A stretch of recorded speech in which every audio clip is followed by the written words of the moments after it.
jo për shkak të formës, po për shkak të respektit të peshës së proceseve. Kritikën e parë për mandatarin e sotëm e kam se nuk na dha një listë me emrat e kabinetit qeveritar. Pra jo vetëm për shkak të formës, po jemi Parlamenti i Kosovës, po propozohet qoftë edhe si formë një qeveri, ka qenë e uvës me e dhonë të emra.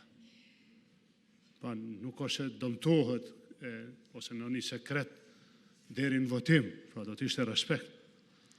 Po ashtu, në këtë kritik, duhet me bashku, po jo vetëm për shkak të formës, mungesën e një programi qeverisës.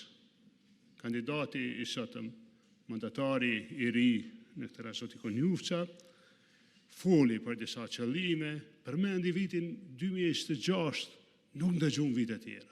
Çka është 2027, 2028, 2029, thuse po aplikon për një qeveri një vjeçare. Jo vetëm për shkak të formës, është e logjikshme me dhënë një vizion, qoftë edhe nëse dështon, nuk i merr votat, po një vizion çka synon me mri. Nderuam deputet, pra sot u sqaru edhe situata e rëndë me buxhetin.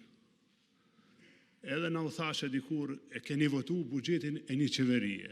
Tani pyetja është për gjithë ne, a kemi na qeveri që t'ja votojmë dikuj buxhetin?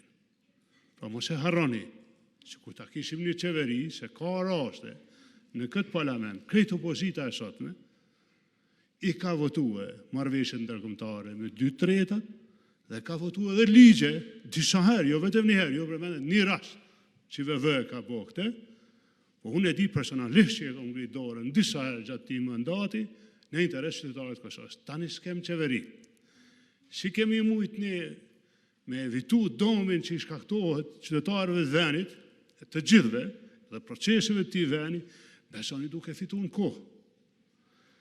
Një kritik për mandatarin e sotëm është, po ashtu, nuk po flas për gjithë.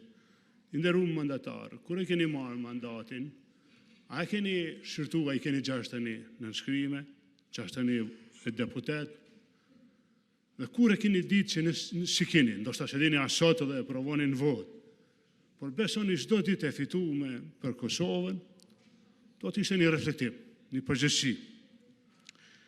Ne duhet me ju tregue, jo veç me ballafaqu mandatarin e sotëm, edhe ata kolegë që u kandidun për qeveri, po më duhet me ju drejtu me disa situata, me ju shpjegu disa situata.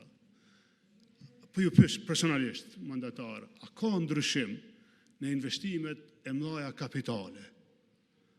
Për shembull, nëse do me shku në Gjilan, a ka autorrugë ndërtuar që 5 vjet? Ka qenë paguar gjysma e kësaj autorrugë, ka qenë kontraktuar, ka qenë projekt. Mos harroni një gjë, çka është kjo autorrugë? Nuk është vetëm për Gjilanin.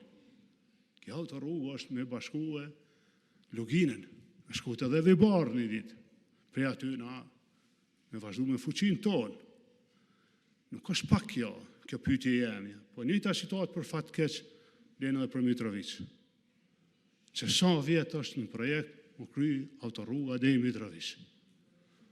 Besoni, nëse je përgute me shku në Mitrovic, ki me pas problem.